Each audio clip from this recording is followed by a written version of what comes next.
welcome. I'm David Adams, and this is our 2018 Summer Market Update. Also here we've got Jolene, our Director of Stress Management, who is not stressed right now. She's taking a nap, so she's going to join us.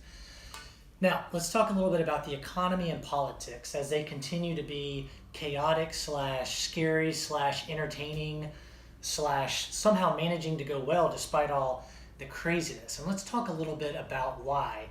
Now, we had the very highly opinionated economist, and if you've seen him, you can agree with that, and our market strategist, Jeff Sott, present to our clients last week. And his explanation was that, we're still in what they call a secular bull market. And these things tend to last 14-ish to 15 years.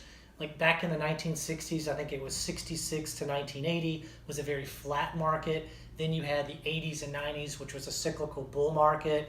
And then 2000 to 2010, which a lot of times they called the lost decade, was very flat. And now it appears that we're in that next layer of that secular bull market, and we'll see how long that lasts.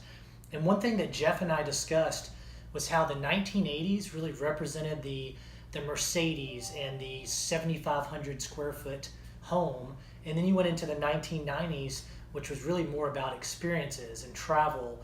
And then here we are in the century of what a lot of people are kind of coining as the century of relationships, and really about connecting, which I think is really exciting, as we've seen a lot of our clients and just people in general wanting to connect more and make this time frame about relationships and not just about money and things.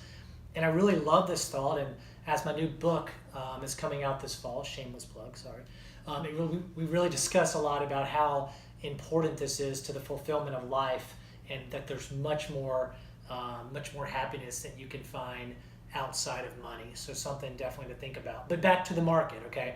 I know it feels like, how could we be in a bull market with all of the trade war talks, the nuclear threats, and the tweeting, right? And it's very, very fair thoughts, and I also feel the same way, but let's really look at some of the facts, okay? Facts tend to bring us back to a less emotional state.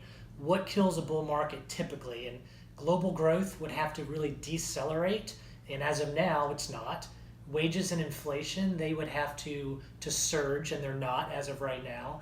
And then the Fed would really have to tighten monetary policy significantly, which right now isn't happening. And the ECB would also have to do the same, and they're not.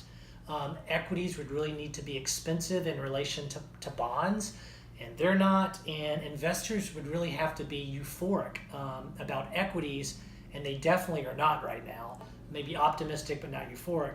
And remember, again, that secular bull markets typically, they evolve. I've talked about this before over the years. They evolve in 6 different stages, okay, for bull markets. And the first one is what they call aftershock and rebuilding. So think right after the 2008 crash, okay?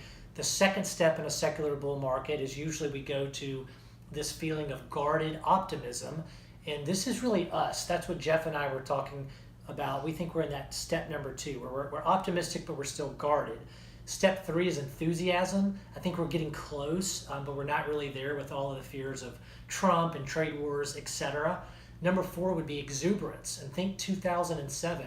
This was at the height of a period where everybody was, they thought they were real estate flippers by night, right? Leaving their day jobs to flip real estate.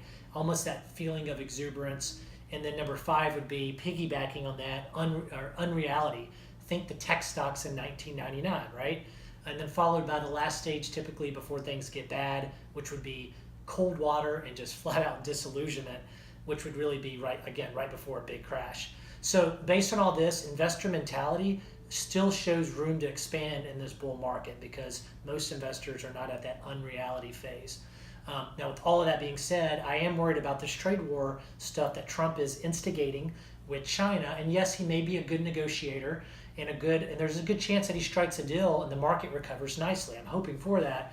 But China is big and China is strong, and they don't like his tone so far. So stay tuned to that on how that plays out. And then you have the continued North Korea nuclear threat, which that could send this market into a recession early if either one of those gets out of hand. Not too worried about it, but I'm not trying to wear the typical bull market rose-colored glasses, and I want to be realistic with you and all of my clients. So that's something to watch out for. But all that being said, I wouldn't spend too much time worrying about all of this. And there are more upsides, in my opinion, than downsides right now with this market. And being fearful, let's face it, simply just robs our happiness. And that's something that we definitely don't want to do, especially when it comes to money. So until next time, hug your loved ones, your puppy dogs, Jolene. And also spend time with those you love, doing the things that you love. These are the important things, much more important than money. And again, coming from the guy who talks about money all day long, I'm telling you to keep that in mind. Thank you so much, and I will see you in the fall.